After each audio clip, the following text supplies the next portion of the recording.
Hey everyone, Shabby Gamer here and welcome back to our next episode of SWE Adrenaline. We are coming off a massive week last week where Daniel Bryan confirmed himself a place at our next pay-per-view for the Intercontinental Championship and then was taken out. But also massively last week, Sami Zayn took out AJ Styles. I believe we're about to find out why.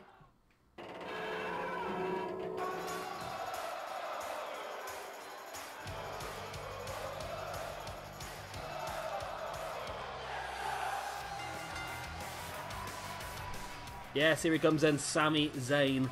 Owing everyone an explanation about what he did last week. Like we said, he assaulted AJ Styles while AJ Styles was on his way to the ring for that match against Kevin Owens, of course, for the #1 contendership for the Adrenaline Championship. Now, I'm not quite sure why Sami did what he did, but we do know that AJ is not here this evening and very questionable for our next episode as well, so we might miss him for at least a week or so. So it'll be interesting to see the reasons behind Sami's assault and just when we might get to see AJ Styles back in the ring again. But I understand Sami is going to be given a mic and we're going to find out exactly now why he's done what he has done.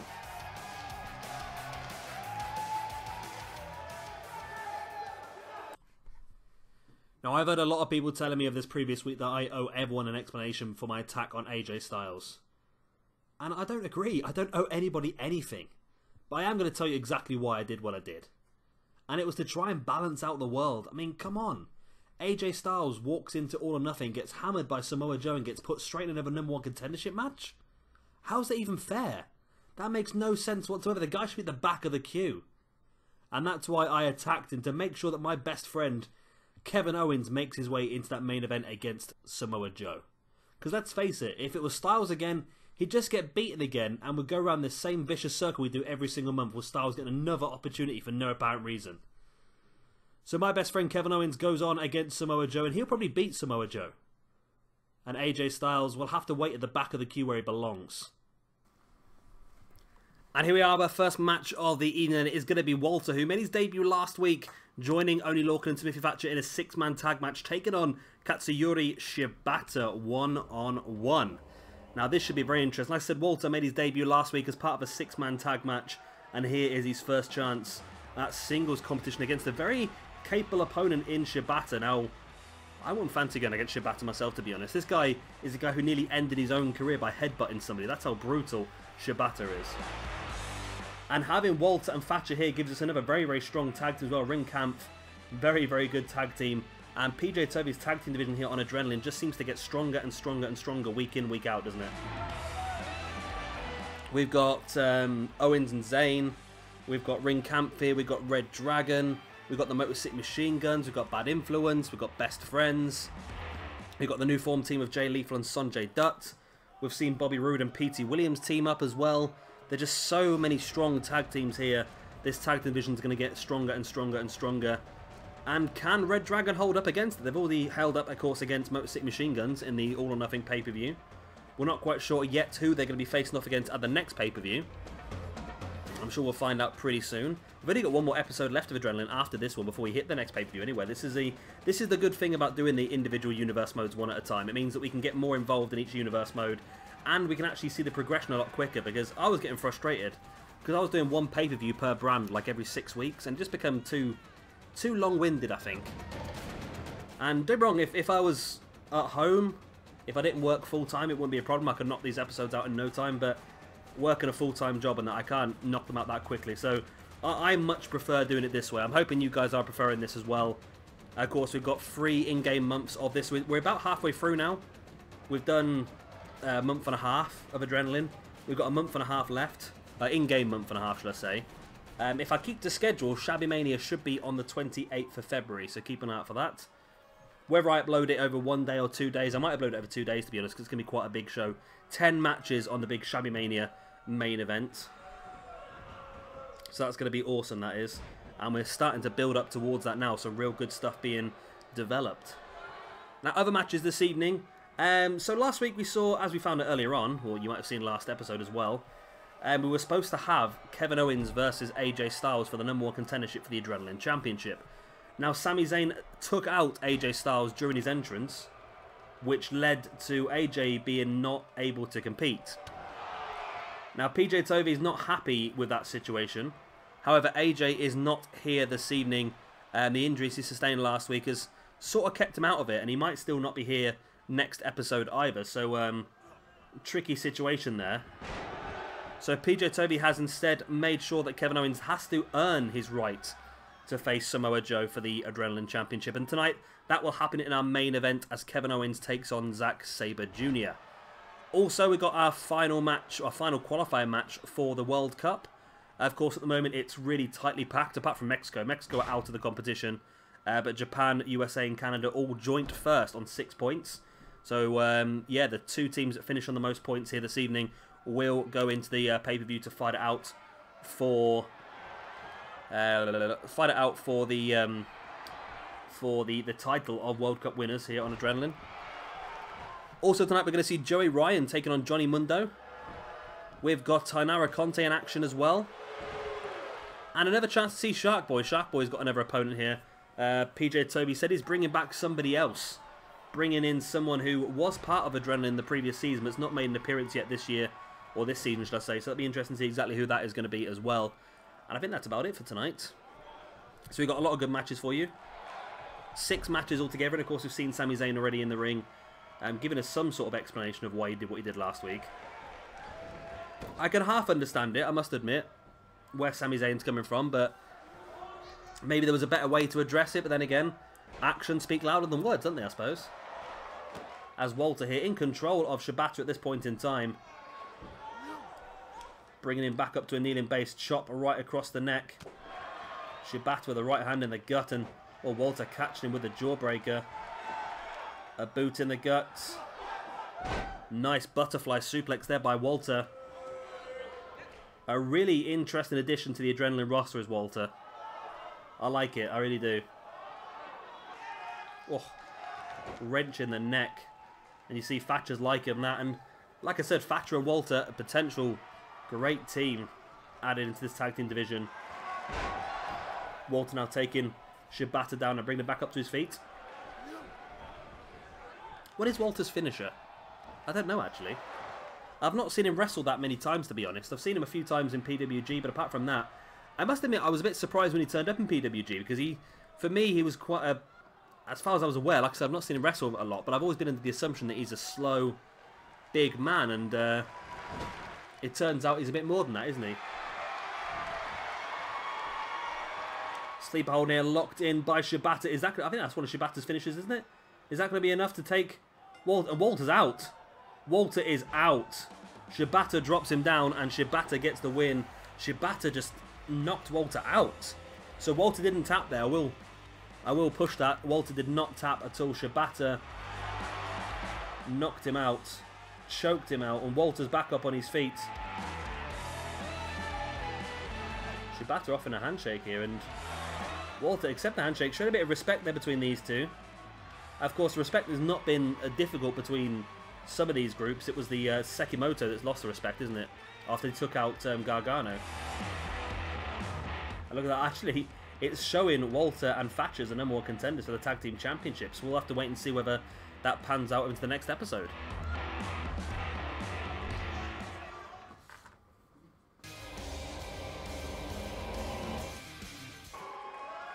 And here we go, straight into our next match then. It is going to be Taynara Conti in action. Not quite sure who she's facing off against yet, though. I'm sure we'll find out pretty soon. Of course, Taynara Conti, the female contingent of the Undisputed Era, holding the gold, as all the Undisputed Era are at this point in time. I don't know what's happened to Taynara Conti. They sort of brought her in, didn't they? As part of Undisputed Era a couple of pay-per-views ago. And since then, she's sort of disappeared. I really like her. I think she's really good. She was one of the women in the Mae Young Classic that really caught my attention. Someone I didn't know of beforehand, but somebody who I thought, wow, she's actually really good. Just the kicks and the submissions, of course. I think she's got Brazilian Jiu-Jitsu background. She is Brazilian. And yeah, she's pretty brutal. And I quite like her, actually. I want to see more. I don't mean that in a rude way, like, but you know. And her opponent then. Who is this? Taynara Conti laughing here. It's, it's Blue Pants! It's Leva Bates. Rocking the Santino Marella entrance. Nice. Good old Blue Pants. I'm surprised they didn't sign her up in the end, you know. I don't think they signed her up because she was too over. She was really, really over with the crowd. She was really over with the NXT crowd, and I think that annoyed WWE when people get more over than the people they're supposed to be putting over. Because Leva Bates was supposed to come in as a jobber and put people over, but to be honest, she was getting more over than the people that she was putting over, if that made any sense. And that's probably why they got rid of her. And it's the same thing with Candice. I think Candice had that issue. They brought her in once or twice, and she was just so over that it sort of it brought down other people. But in the end, they've decided that Candice is just Candice. You've got to have Candice. You've got to have her signed up, because I've seen quite a few people say on Twitter, actually, it is completely true that Candice could be the John Cena of the women's division. She could be the massive women's face that they all need, and if she's given the push onto the main roster pretty soon, I dare say Candice will be an absolute star. She's got everything you need. She's got the heart, she's got the guts, she's got the resilience, and she's got the outstanding wrestling ability as well. As Taynara Conti early in the match locking in that cross armbar on Leva Bates or Blue Pants, and Blue Pants has to tap out, and wow, Taynara Conti showing her dominance here tonight. Absolutely destroying Leva Bates. Wow. Look at that, Leva had nowhere to go. Taynara Conti absolutely, again, Brazilian Jiu-Jitsu submission style background as well. Locked in that armbar, and yeah, Leva had to kick out before her shoulder got completely popped out of the socket. Before she got sexy starred. And Taynara Conti continues her run of dominance. And again, we don't know who's going to be facing her yet at the pay-per-view for her Women's Championship. But we do know there will be a #1 contendership match next week between Io Shirai, Santana Garrett, and Rachel Evers. And here is our next match of the evening. It is going to be Joey Ryan taking on Jonny Mundo. Not seen either of these two guys for quite some time here in Adrenaline. You're going to get a chance to see the action here now. Good old Joey Ryan, eh?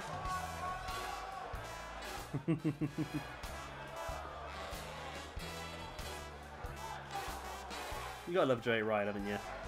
It's a shame that you can't have the what was it? You can't have mixed tag teams, because we could have done a real good mixed tag team special at some point, including the world's cutest tag team, Joey Ryan and Candice LeRae. Going back to Candice. And if you've never seen it, I would suggest checking out on YouTube the match that Joey Ryan and Candice LeRae had against the Young Bucks a few years ago. Guerrilla Warfare Tag Team match for the Tag Team Championships. That was brutal. And for quite some time, Candice has been the only female wrestler in PWG for quite some time, wasn't she? And she faced off against a plethora of different men, including actually having a PWG World Heavyweight Championship shot a couple of years ago at Mystery Vortex as well. And she really put in a great performance, and the fans love her over there, again, because of just the way she is. She's fantastic in the ring and very resilient, very talented. And I'm pretty sure Joey Ryan's going to miss it on that indie scene, because I'm pretty sure the world's cutest tag team made him a ton of money in merch and in bookings as well. Although he's got his whole dong style thing going on now, so I think he's still doing pretty well bookings wise. As here comes Jonny Mundo for some reason, because somebody couldn't figure out how the name system works in the game, so they've just put a space in between the Mund and the O. So working, of course, at TNA at the moment as Johnny Impact, because, yeah, terrible names is just how they work. It's interesting because it's a tricky one, right? You might have to let me know on this one. Lucha Underground is owned by AAA, I believe. Or I don't know if it is. The thing is that Lucha Underground has a lot of contracts with AAA wrestlers.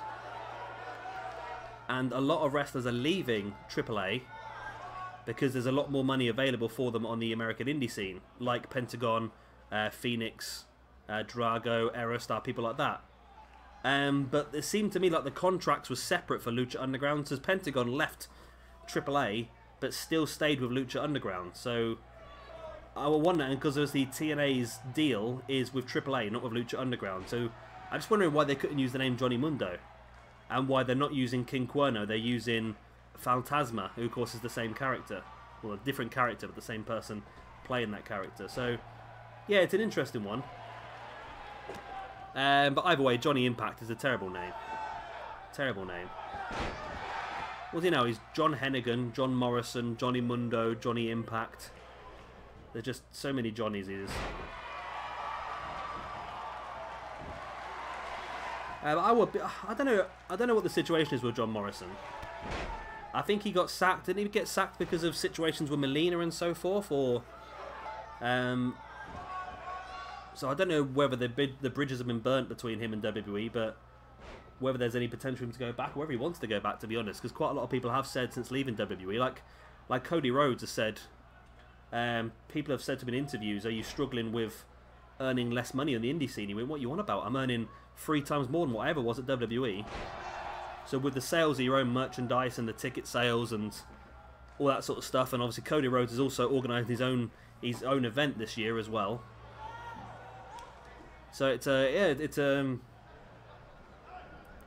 it makes you wonder whether people need. I think with WWE, it's a much more brutal schedule, I think. But there are a lot of perks involved. Plus, you do get on TV. Whereas with work on the indie scene, you might get more money. You've got a lot more control. You can sort of do a lot more than what you want to do. But you've not got that exposure on the television unless you do go and work for someone like TNA, which is what Johnny Mundo's doing. But the thing is now is TNA doesn't necessarily mean you can't go WWE, because it sort of used to be. It used to be the fact that when you're in TNA, there was sort of no chance of you getting a move to WWE. But now, over the last couple of years, WWE have been picking off TNA wrestlers left, right, and centre. As soon as their contracts with TNA expire, like Bobby Roode, Austin Aries, the first time, of course, as well. EC3, the most recent. Bobby Lashley seems very, very likely soon as well. So it's an interesting situation. I wouldn't write off the fact of seeing Morrison again in WWE, because he would be a pretty good, strong upper card. And I know he's quite big, but I wonder if they would ever consider him for 205 Live. That's how heavy he is, actually. He's bigger than most cruiserweights, but his wrestling style would probably allow him to be part of that. I'm not sure he would want to be, though. Well, it depends now, because the cruiserweights have been taken over, haven't they, by Triple H, so I believe the writing and that might get a lot better soon. There's Joey Ryan with a pin after the Bullsplex. Oh, and Mundo kicked out, but there wasn't much behind that kick out at all, was there? There was not much behind that kick out. Now Joey Ryan stalking Mundo. Mundo flops out the back of whatever that was going to be. Mundo dropped in with a backdrop. And our boot, or knee, should I say, right in the spine. Mundo sending Ryan into the corner. Could we see a Starship Pain? What are we going to see here? What is Mundo doing? Oh, this is dangerous. This is freaking dangerous. Wow.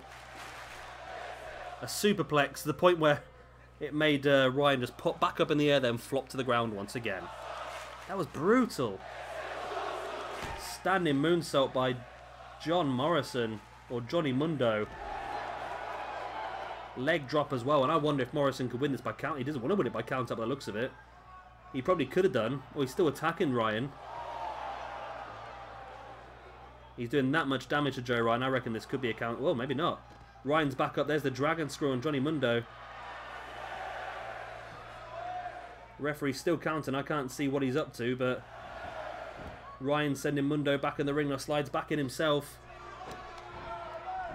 Oh, wow. If I was Johnny Mundo, I would have just left Joey Ryan there, to be honest. Joey Ryan managing to go the longest possible way to get that top turnbuckle than he possibly could have done. Big diving elbow strike right to the heart of John Morrison. There's the pin. 1, 2, and no again. The brink of 3 by Joey Ryan on John E. Mundo. I've got to stick to a name, haven't I? I've got to stick to a name. Oh, nice. Calf crusher locked in here by Joey Ryan, really wrenching back at it all, but Johnny Mundo able to swing an elbow right into the spine of Joey Ryan. There's the pin by Mundo. One. Only a 1 count. I don't know if Mundo expected to get the win there, but maybe just having a few seconds just to recuperate. Nice spinning neck breaker there by Mundo. Bringing Ryan back up to his feet. Wow. Slamming him in the back breaker, now into the Russian leg sweep as well. And all of a sudden, Johnny Mundo's taking control. Commentator's curse. Ryan fights it back. Joey Ryan into the snapmare. Joey Ryan now just staring down the back of the head of John Morrison. Johnny Mundo, Johnny Mundo, Johnny Mundo, Johnny Mundo. Johnny Mundo. I'm sticking to one name, that's what it. Why did you not do any damage to him, Joey Ryan? Okay, Joey Ryan's going to regret that standing Spanish fly into the pin. What were you doing, Joey? 1, 2... No, Ryan kicked out. Wow. Why did he just stand there and stare at him? I don't get it. I don't get it. Morrison now... Oh, I was going to say springboard splash, but he didn't actually touch the rope, did he? He just pinged himself over the top.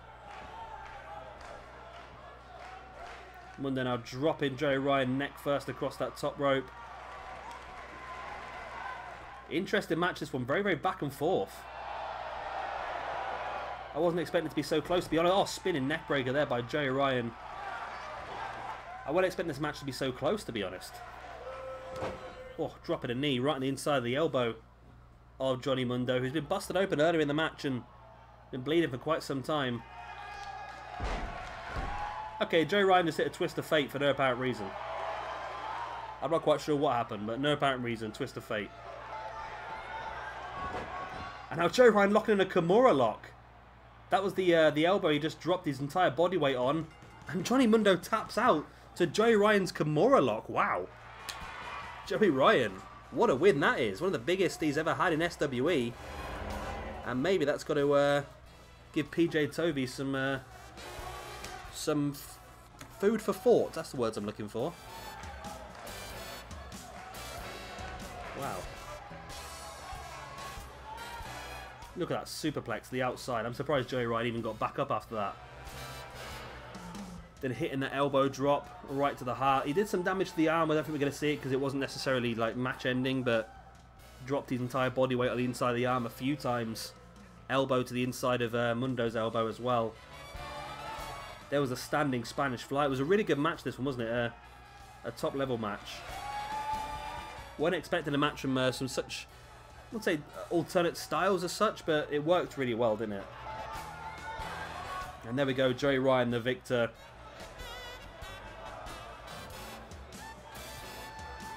Your winner. That's going to do him very, very well. Momentum-wise, it's going to do him very, very well. Here we go. Go on, Joey Ryan.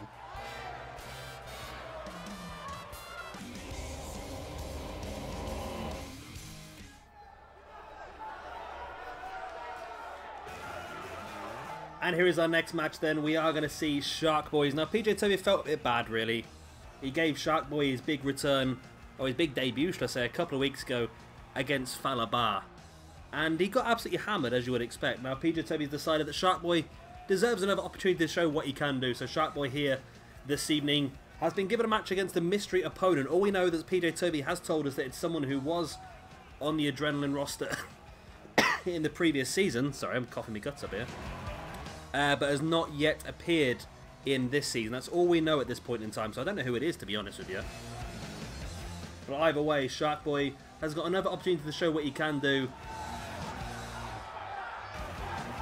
And who knows, Shark Boy could be an interesting addition into the Cruiserweight division. Rocking his rip-off Stone Cold Steve Austin gimmick. Give me a shell, yeah.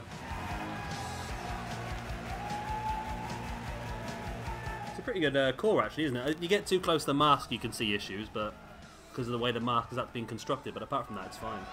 Right, so who is his opponent then? Who is PJ Tovey lined up to face off against Shark Boy? Oh, we're cut into the logo that's not for our company, you know. Who is this? You see flames in the background. Oh, Shark Boy. Oh, Shark Boy, you're in trouble, my man. So Shark Boy has been destroyed by Falabar. And now Shark Boy gets to face off against the man making his return to SWE Adrenaline. His first match of the season. The Monster Abyss. Wow. I'm a bit stunned here. I think Shark Boy, we're gonna need to get a spatula right here to scoop Shark Boy off the apron after this match. I think he's been destroyed by Falabar, and now he has to face off against Abyss. See, Shark Boy's dropped out the ring. He is not impressed. Although he could rock the old James Ellsworth strategy of any man with two hands has got a chance.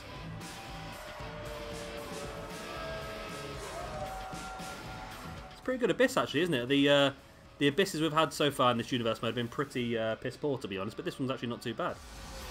Looks pretty good. Again, if you don't get too close to the face and you see the mask in too much detail, it's pretty good. But from a distance, I think it's pretty good. There's Shark Boy then, taking on the Monster Abyss. The bell goes and we are underway, and straight away Abyss just flattens Shark Boy. A big kick across the chest as well. Abyss now bringing Shark Boy back up to his feet. Oh, a super kick. Shark Boy does not know what's hit him here. Abyss throttling Shark Boy into a massive choke slam. And that could be Shark Boy. Oh, I was going to say it could be Shark Boy done, but it's not Abyss done. Shark Boy back up to his feet as Abyss now. Black hole slam as well. And Abyss in for the pin. And wow. 1, 2, and 3. Wow, what a dominant return that was for Abyss. This guy is going to be a brutal, brutal addition to the SWE roster. Adrenaline just gained themselves another monster. And maybe someone who, in the long term, might be able to take on Falabar, actually.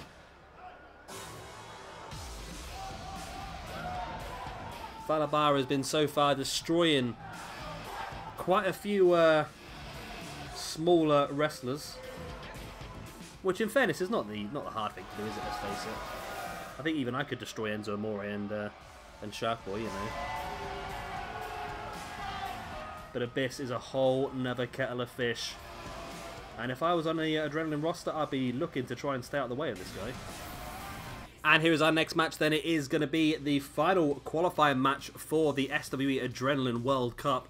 It's very tight at the moment. And tonight we have Roderick Strong, Naomichi Marafuji, which I've probably pronounced incorrectly, Michael Elgin, and King Cuerno.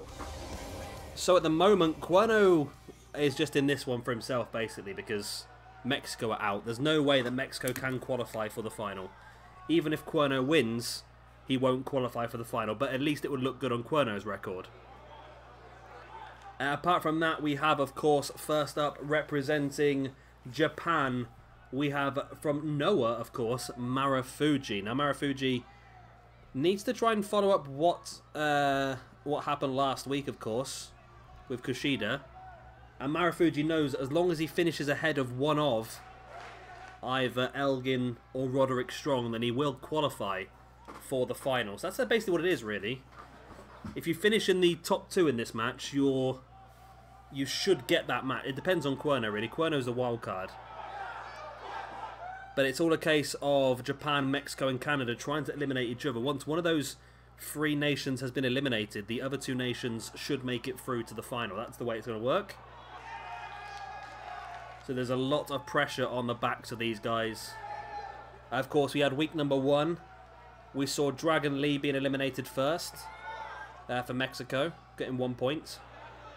Hideo Itami got eliminated second for Japan, only picking up 2 points. And then we had Canada's Bobby Roode being eliminated third, getting the 3 points. And of course, that meant that Austin Aries won the match, picking up all 4.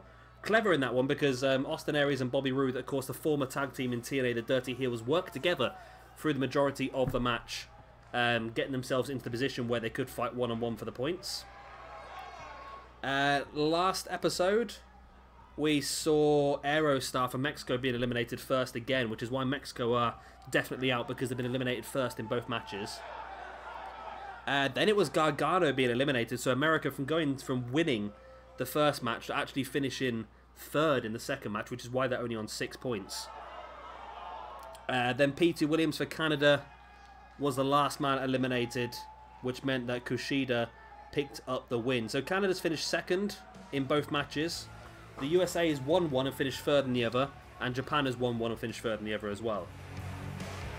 Which is why those three nations are all on 6 points each. And of course, making his debut in SWE Adrenaline, completely forgot to mention, Michael Elgin, who doesn't seem to have the ability to move his neck.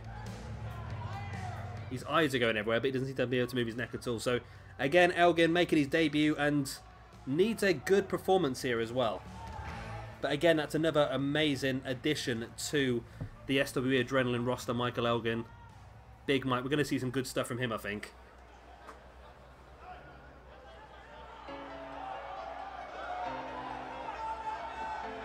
So, of course, Elgin is representing Canada, in case you didn't realise. Next up, then, representing the US is going to be Roderick Strong. So, again, he needs a good performance here because, at the moment, it's all been about... well, they've had a pretty up and down time, haven't they? America. Finishing third one week, finishing first the next. It's been a bit of an up and down time for them. And Roddy really needs to pick it back up for the Americans to try and put them into the pay-per-view. Of course, the way the pay-per-view is going to work is it's going to be a 6-man tag match. Maybe elimination, depending on how the game decides to work that night.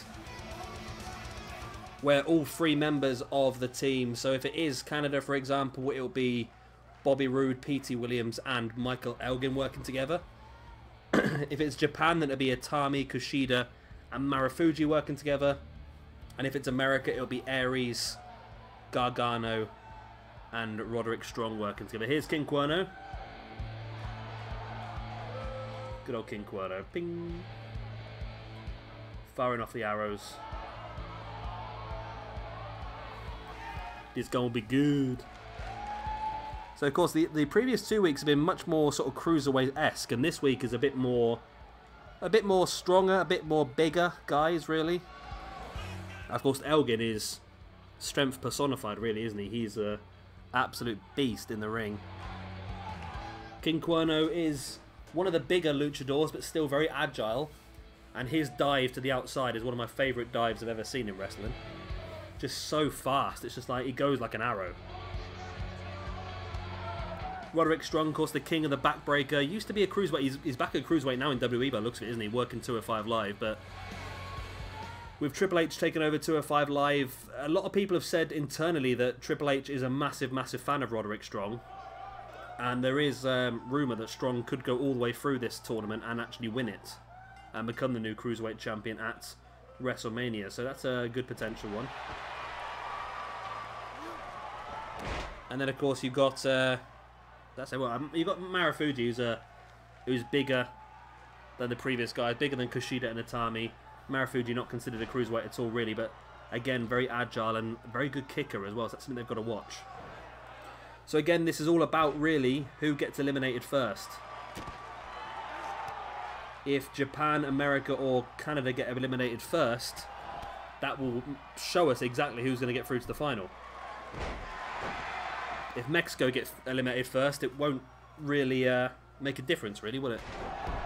I'm hoping for Mexico's sake they don't get eliminated first, because that'd be pretty embarrassing to get eliminated first all 3 weeks. What a powerbomb there by Elgin on King Cuerno. So, of course, this is 4-way elimination again. Meaning that, yeah, meaning that everyone has to be pinned to be eliminated, obviously.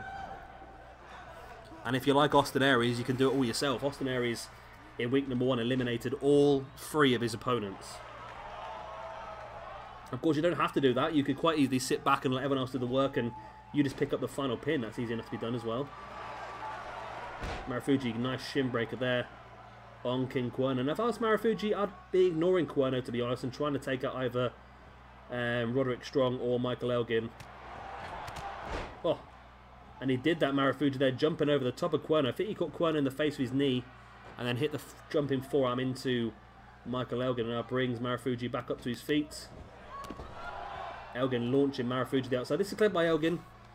Just making sure he gets outside the ring, because it is elimination, but there's no count-outs, well, there is disqualification. There's no count-outs, but pinfalls and submissions only count inside the ring. So if King Cuerno was to take Roderick Strong out, that would guarantee Canada and Mexico a place in the final.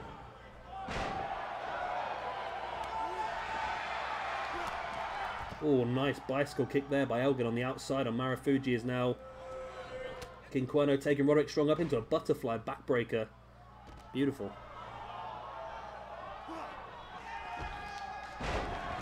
Nice neckbreaker suplex there by King Cuerno on Roderick Strong as well. Elgin sending Marafuji into the... Wow.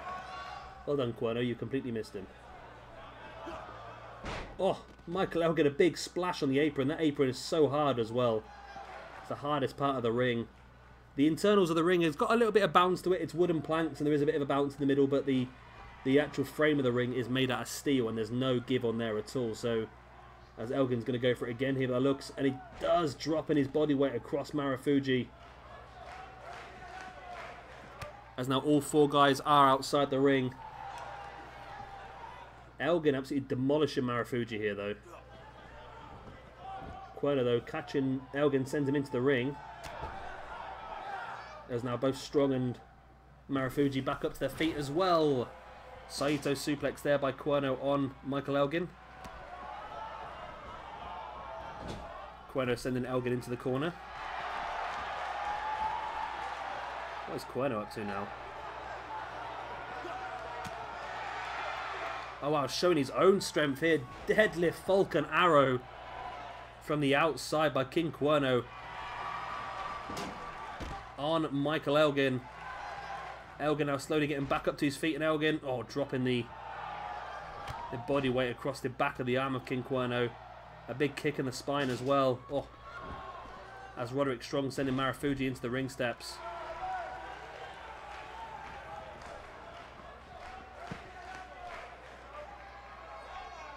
Elgin now bringing Cuerno back up, gut wrench suplex, dropping Cuerno back first. I say if Cuerno does get eliminated first, it is not going to make much of a difference at all. It just gets one more man out of the way. And as Elgin, oh there we go, Elgin bomb, kept Cuerno up there thinking about it for quite some time, dropping him down, and King Cuerno is the first eliminated. Wow. Mexico got eliminated first every single week. That is bad. That is very, very poor by Mexico. Nobody can blame anyone, can they really? Because they were all as bad as each other. But now, this is the big one now. We know whoever is the next eliminated, their country is out. And the final two countries will be fighting it out for the win at the pay-per-view. Roderick Strong taking Elgin down. King Cuerno is not going to be happy with that at all, is he? Michael Elgin having to fight both Roderick Strong and Marafuji here. Both of them seem to be turning on Michael Elgin. I think they see him as a threat after taking out King Cuerno that quick. Marafuji now taking Elgin face first into the turnbuckle. Marafuji now sliced bread on Elgin. And of course, every week so far, Canada has finished second. Bobby Roode finished second to Austin Aries. P.T. Williams finished second to Kushida. Can Michael, if Michael Elgin keeps that trait going, then Canada will make it to the final. Elgin jumped into the double axe handle, but wow, Roderick Strong caught him and took him straight into a backbreaker. And clever work here by Marafuji. He's dropped to the outside, and he's just staying out there and allowing Strong and Elgin to go at each other. Now here comes Marafuji. As Elgin, oh, X-Plex just launching Roderick Strong across the ring, and then Elgin bringing Strong up into a powerbomb. But Marafuji dropping a boot right in the back of Elgin, and Marafuji sneaking up on Elgin. What's he got planned here? Taking Elgin up, oh, dropping him. Marafuji doesn't go for the pin yet. Oh, is that extra few seconds going to help Elgin recuperate? There's the pin. 1, 2. Oh, and he does. Elgin kicks out. If Marafuji just pinned Elgin straight away, he might have had the elimination. Roderick Strong now creeping up behind Elgin. But again, just Marafuji and Strong both working over Elgin. Marafuji and Strong seem to have worked up some sort of agreement here where they will work over the big man until one... Oh no, actually not. Roderick Strong now coming up behind. Oh, Marafuji dropping him face first. Elgin's on the outside, and all of a sudden Strong sees the opportunity with a downed Elgin to creep up behind Marafuji and get the elimination. If he could eliminate both here, that'd be really good for Roderick Strong. Marafuji fighting back, but Elgin caught him in the DDT. Roderick Strong caught him in the DDT before dropping a boot right in the back of the head, and now Strong dropping a boot in the face as well. Elgin is now back up to his feet on the outside, slides back into the ring.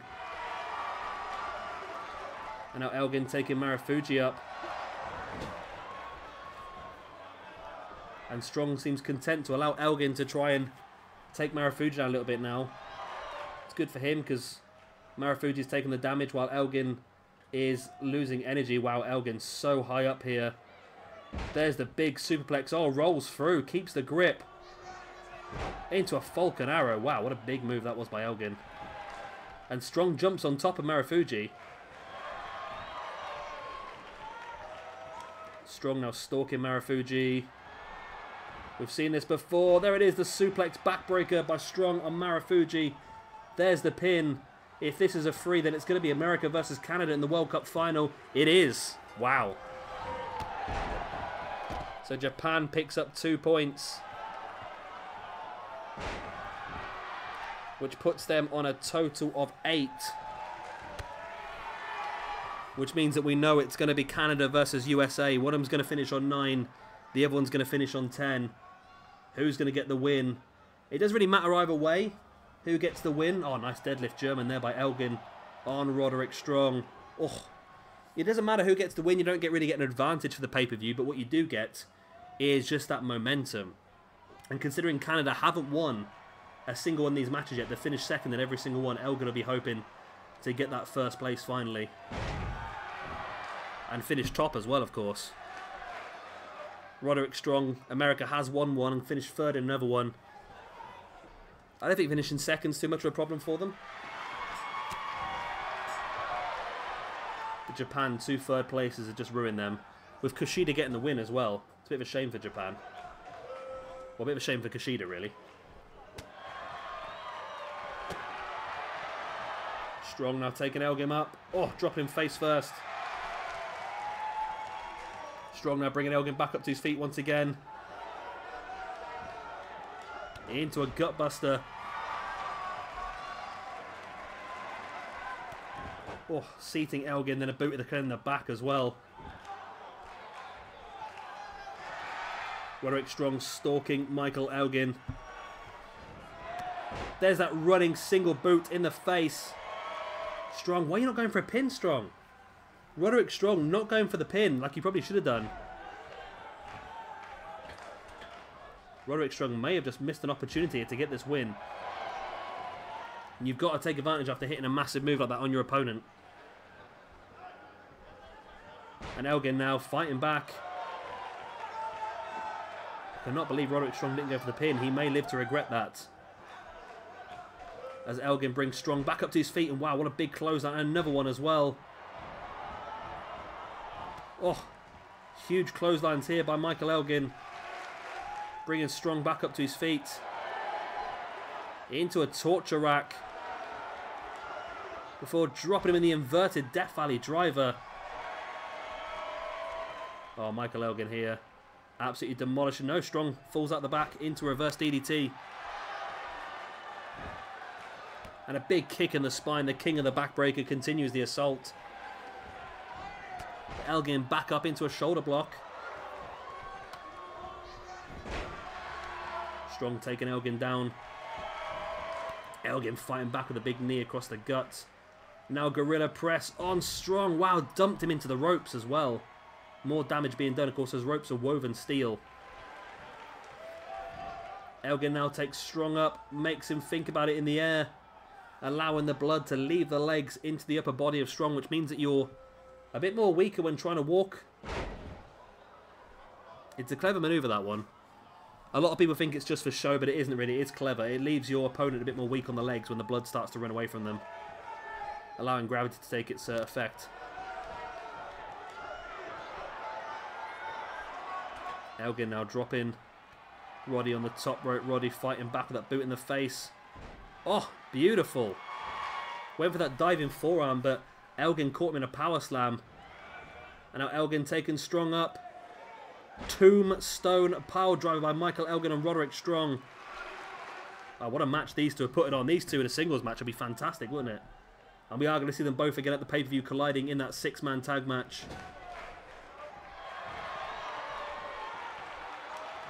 Michael Elgin taking Strong up. Buckle bomb. And Michael Elgin, one of these two guys need to finish the other one off now. Strong had a great chance earlier on after hitting that boot. And now Elgin stalking Strong. And this could be it now. Elgin with the Elgin bomb on Roderick Strong. But Roderick got his hand on the bottom rope. Great ring awareness there by Roderick Strong on Michael Elgin. Elgin dropping it inside. An elbow inside the knee, sorry, of Roderick Strong. Before bringing Strong back up to his feet. Sending Strong into turnbuckle. Strong with a boot in the face on Elgin. One in the back as well. And oh, just taking Michael Elgin down with that clothesline. Strong now with the ace crusher as well on Michael Elgin. There's the pin. 1, 2. Oh, and Elgin kicked out on 2. Big boot in the spine there by Roderick Strong. And now Strong stalking Michael Elgin. Takes him up into the suplex backbreaker, middle of the ring. And surely that's going to be enough for America to get the win. There's the pin. 1, 2, and 3. And America does pick up the victory. Canada comes second again. Canada has come second every single match, which is enough. It's got them into the finals. Finishing 1 point ahead of Japan. So the final standings are Mexico on bottom on 3 points. Japan in third on 8 points. A full 5 points ahead of Mexico. That's how bad Mexico's time's been. We've got Canada in second on 9 points. And the USA first on 10 points. Which means that at the pay-per-view, we are going to see USA's team of Austin Aries, Johnny Gargano, and Roderick Strong taking on Canada's team of Bobby Roode, P.T. Williams, and of course, Michael Elgin. It's going to be a cracking match, that one really is. And of course, the winners of that one will be crowned the World Cup winners of Adrenaline. And now it's time then for our main event of the evening. Kevin Owens faces off against Zack Sabre Jr. And the winner gets a match against Samoa Joe for the Adrenaline Championship. Let's get underway. And of course, Sami Zayn will be at ringside with his little friend, as he normally is. But of course, this match is from last week. It's supposed to be Owens versus AJ Styles. Sami Zayn took it upon himself to take out AJ Styles during his entrance. When asked why, essentially Sami Zayn said that he was sick of AJ Styles just being given opportunity after opportunity after opportunity. AJ Styles lost at the previous pay-per-view.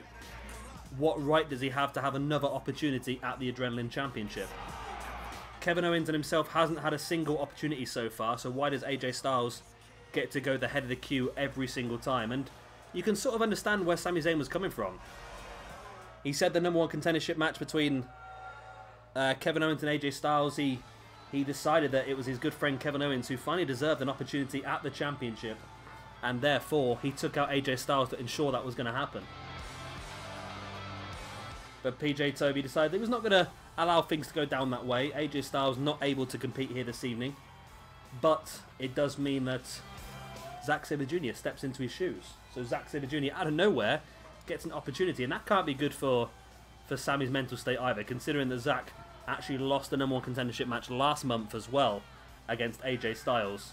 And now Zack getting another opportunity ahead of the likes of Sami Zayn. I can't go down well with Sami Zayn's mind, surely.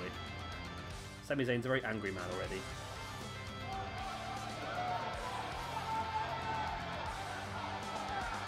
And this will be a very interesting match, this one. Zack versus Kevin Owens. Not quite sure if we've seen these two before. I think we might have seen them before, maybe over on Octane. I think they were both part of that roster for a while. The very first season of SWE that we did. I think Kevin Owens was part of that Octane roster. So here we go then. Zack Sabre Jr. versus Kevin Owens. The bell goes and we are underway. And Owens, wow, just pushing Zack down to the ground. And Owens is definitely going to have the strength advantage here against Zack. But Zack, of course, probably going to have a bit more agility. Saying that, Kevin Owens is very agile himself. We've seen the man hit senton bombs and all sorts before, but yeah, I think definitely the submission advantage will come with Zack, the technical advantage. I say that as Kevin Owens now locking the armbar into Zack, and then Russian leg sweep, dropping it onto the arm. Does damage to the arm and wrenches away at the shoulder as well. Before Zack hitting Owens with a jawbreaker, but Owens straight back up, sending Zack against the ropes. I thought we might be looking for a pop-up powerbomb there maybe early in the match, but Owens with a German suplex into the ropes. And you see Sami Zayn at ringside there, just cheering his good friend on, Kevin Owens. And how long this friendship will last for between Owens and Zayn. I had a feeling that Owens and Zayn might turn again at Fastlane, because they're both part of this triple threat match, but now the triple threat match is going to be made into a fatal four-way instead, which we probably will know by now who...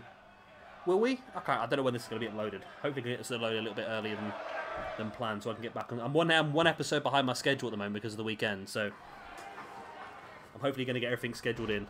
Boom. Backbreaker there by Owens on Zack Sabre Jr. There's the pin by Owens. Only one count.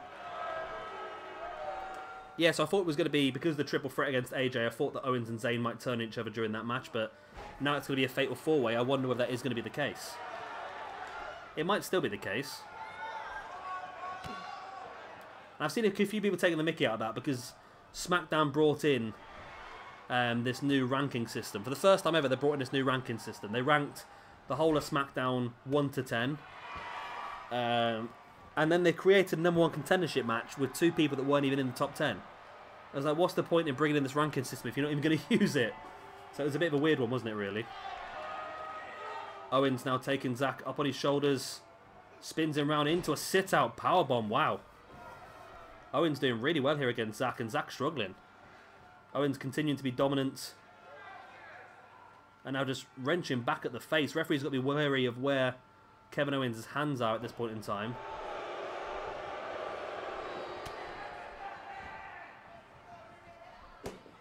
Zack now right hand to the face of Owens into a Russian leg sweep. And Zack a big boot into the spine of Owens as well. And Zack now finally taking some control. Running forearm. Another running forearm to Owens. And a Pele kick as well. Wow. Zack hitting one of his high impact maneuvers there. But Owens slides at the back of that potential scoop slam. A boot in the back of Zack, but no, Zack fighting back with an overhand punch of his own. Owens taking Zack down.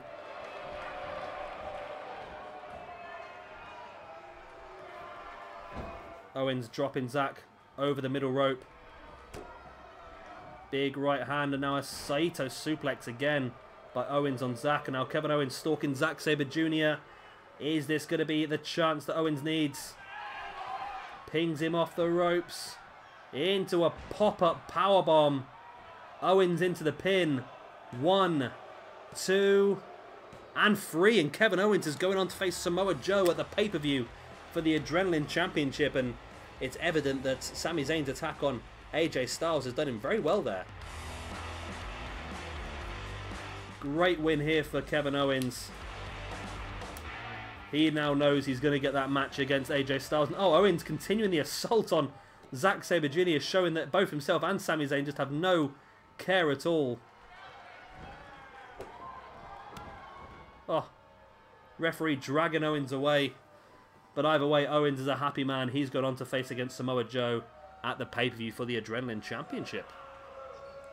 Well, there we go then, guys. That is the end of a very interesting episode here of SWE Adrenaline. I hope you have enjoyed it. Of course, if you have, then please do hit a like. And, of course, hit that subscribe button if you want to see some more. I've been Shabby Gamer. Thank you very much for watching, and I'll see you all next time. Bye.